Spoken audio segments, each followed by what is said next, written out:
Hi, I thought it's time for an out and about really, and we're walking down Foss Lane here in the east of Bath. As you can see, the sun is setting, so this is probably a total whiteout, but it's very beautiful. I've actually got my shades on. Well, you'll have seen that already. Got a steep hill this. It's quite close to Foss Way, which is actually a Roman road. That's just about 100 yards away, and I'm going down the pub to meet the occupier for a pint. So it's just come out to 4 o'clock in the afternoon, so the kids are out of school, so of course, you know, trying to shoot on a quiet lane when they're coming out, you know, it's not really a happening deal. But yeah, the occupier does a lot of the synthesizer music. It is all the synth music on my channel really. It's a great guy, known for several years, so we're just going to go off and have a pint really. So what else is there to say? Well, it's been a while since I've done an out and about, purely because the weather's been rubbish and I've been busy with other stuff. So what have I got? I've got a copy of this book for him, which weirdly enough, I walked down that lane about a year ago doing a folk horror video, and this is The Way of Weird by Brian Bates, and I talked about it on the channel before. So if you haven't seen the folk horror strand, do check it out. And he's going to get that because I managed to get an old copy in hay with the cover I had back in the day, which was nice. So this is the River Avon, of course, and you probably can't hear a word I'm saying because of the traffic. And just beyond that, you can see there's some more wetland, and luckily this hasn't been developed, which is really, really nice. So the pub is just about 2 or 3 minutes walk from here, so it's not too far away, but I will have to go back up a hill when when I had a pint, so my god.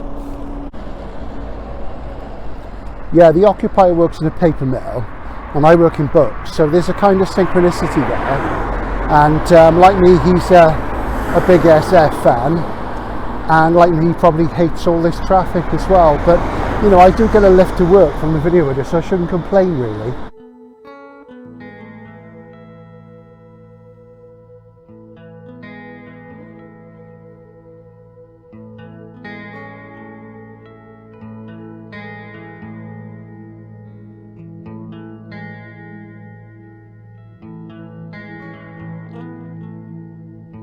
Guess this kind of gives you an idea of the environs I live in really. It's, you know, it is quite leafy and it's quite nice.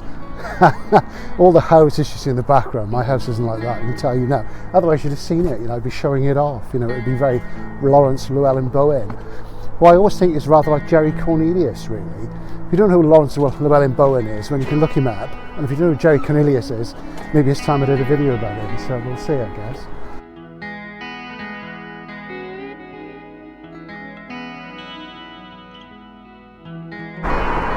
Yeah, so with the sun going down at 5 to 4, the nights are obviously drawing in, and it's very autumny now, obviously. I love this house across there because the guy behind his car, he's got all this sort of oil and petrol station kind of ephemera, and he usually flies the British flag, sometimes a Welsh one, so maybe he's Welsh, but it's cool, you know, it's really good. I'm a big fan of sort of anybody who collects, because I think that shows an inner life and an interesting things. Yeah, I'm still looking tired, I know, because of course, as regular viewers will know, I've had high blood pressure recently, but I managed to get the doctor last week after collecting 2 weeks of data, and he says the things have settled down, I've got to make some lifestyle changes. He could put me on medication, but he's not going to. I've got to try and be good instead, which suits me, you know, because I'm overweight, but not as much as I thought, so I could lose some weight. And we're just going to do the old underpass thing here. So imagine John Fox playing in the background. Maybe we'll stick some electronica on. I shot some of my ghost story for Christmas, the coal test under here last year, which was a bit of a lark. You haven't seen it do, so I'm quite happy with it really. You know, I sort of improvised it based on a true story that I once shared over in Wales. So if you haven't seen that, check out the coal test. And here we are down by the river again. The old Ballardian bypass, of course. One imagines concrete island and crash, all the usual stuff. I know you've had all this from me before, haven't you really? But you know, that's psychogeography for you. It's not just walking and talking, it's all the cultural stuff as well.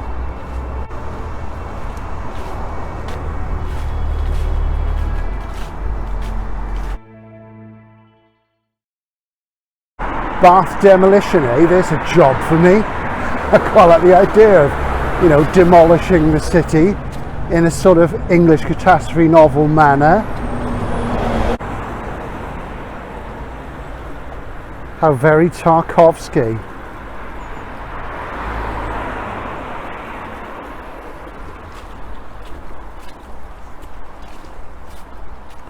This rugby pitch is often flooded, which is very much the way that I like to see a rugby pitch. Coming from Wales, you either love it or it gets on your nerves. And unfortunately it gets on mine because it's like a fundamentalist religion. It's all you hear about. I'm sure lots of Welsh people will hate me now. They probably hate me anyway, so it is what it is. This is Bath Ford, one of 3 villages which are east of Bath, about 3 to 4 miles out.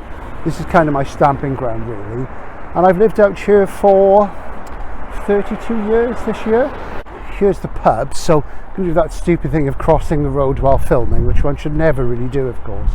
And we'll see if the occupier is in situ. He may not be here yet, so I might have to start without him, which is fine.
Well, as you can see, I'm a creature of habit. I usually do the same things when I come to Cardiff.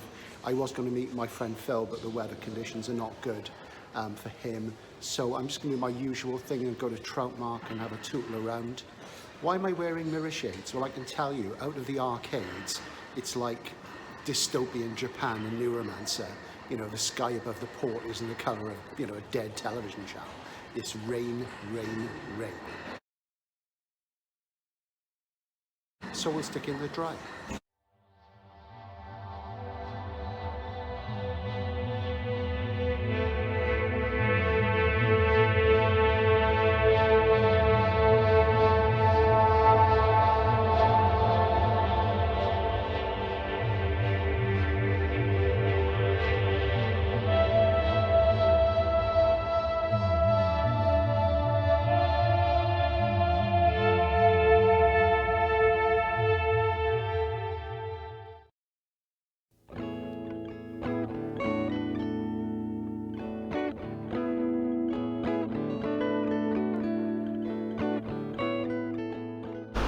When I was walking down the pub the other night, I was thinking I must go to Lacock soon. This is the George Inn, and they've got an actual dog wheel in here. Do you know what a dog wheel is?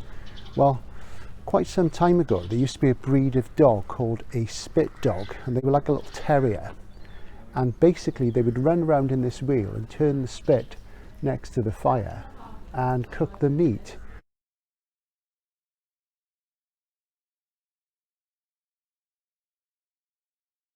Lacock is often featured in BBC TV programmes and films and what have you, and it has done for many years. It's not too far away from Castle Combe, which is more famous, and they end up with lots of coach parties and stuff there. But Lacock's actually much nicer and it's much bigger. So I'm going to show you a real Wiltshire village. I haven't done any historical research, of course, so I'll just stick some titles in.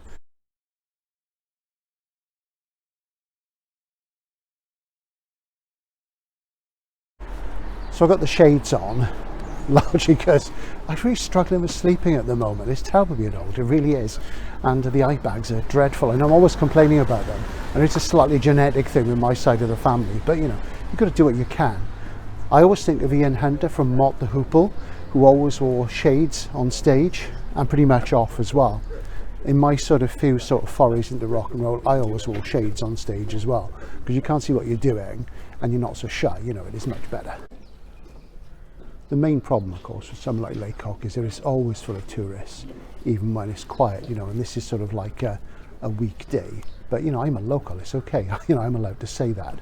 But it's got some great old buildings here, really fantastic stuff, as you can see. And it does make me think about the Gothic. I'm thinking about the Gothic quite a lot at the moment in relation to SF. And I've been rereading Brian Aldiss's Frankenstein Unbound, which was the second Aldiss I read back in the late 70s. And I was a huge fan of Frankenstein, and Frankenstein Unbound's really good. And I'm rereading it currently, as I say, and I've forgotten how good it was actually.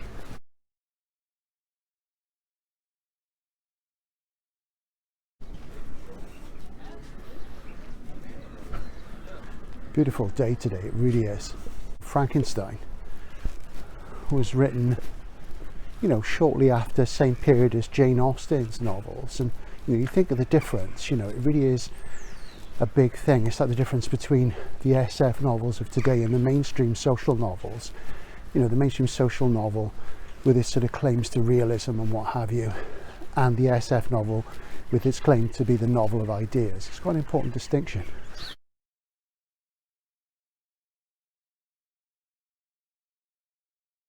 Interestingly, of course, both Austen and the Shelleys had links to Bath because Mary wrote most of Frankenstein in Bath, and Jane Austen lived in Bath for 4 years, and all we hear in Bath is Jane Austen, Jane Austen, Jane Austen, Jane Austen. We don't really hear anything about William Beckford, probably because of association with the slave trade, even though he wrote a very important Gothic novel called Vathek. And it's only recently we started to hear about the Shelleys, and of course we don't hear about Percy, even though he wrote some of Frankenstein.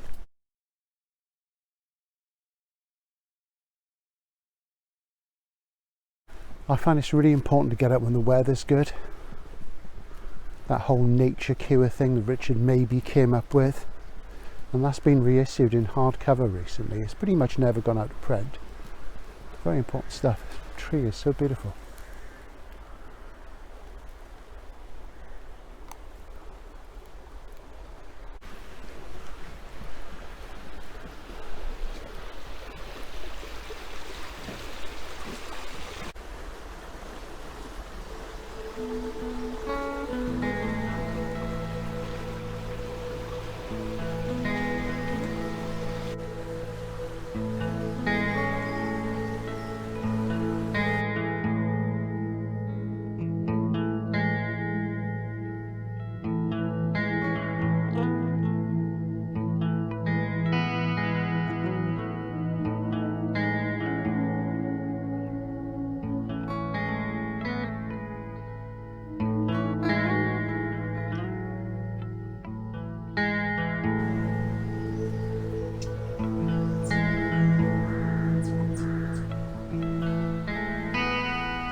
I usually have a lot to say, as you know, but today I think I'm just enjoying the serenity, really.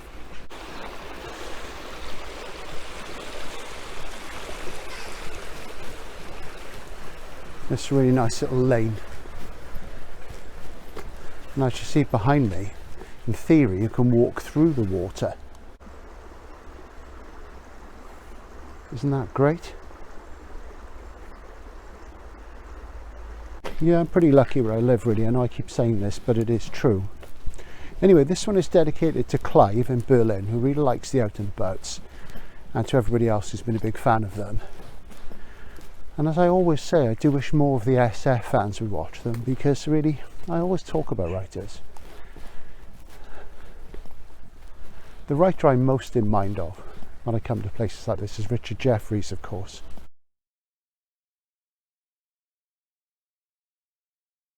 Jefferies, who I think was born, or at least resided, near Swindon,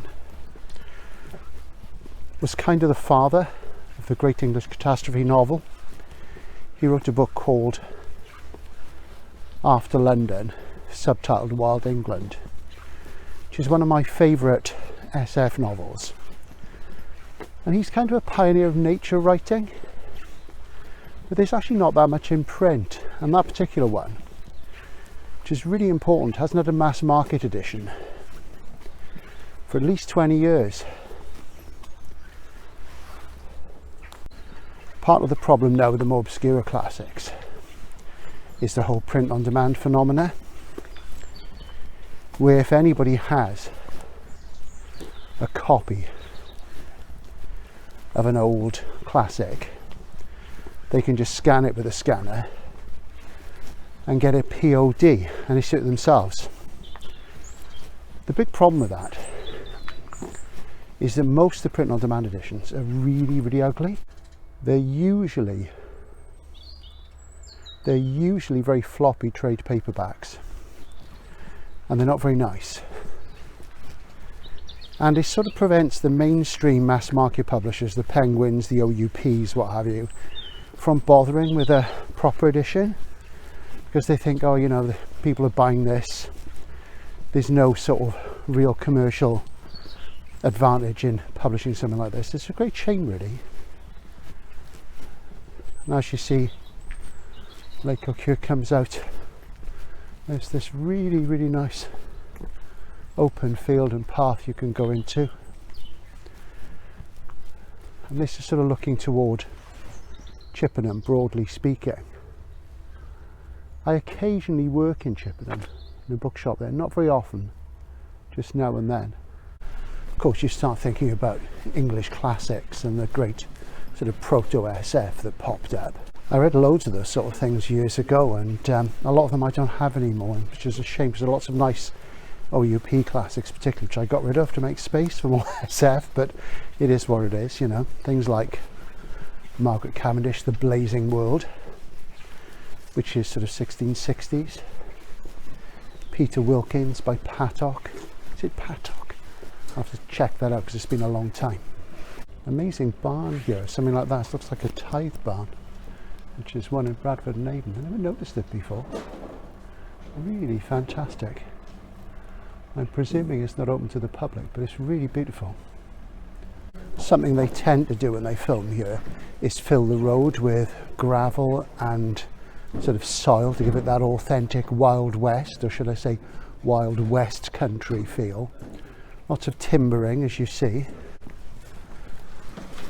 So watch out for it when you watch a costume drama on the BBC, you know, and they get exported, I know. So the video widow is lurking around somewhere, so I think I better try and find her and team up, otherwise I'll be the neglectful, bad, you know, man and all that stuff. So we'll see. Maybe I'll get a picture of the sort of Spit Dogs domain in the pub. We'll have a look now.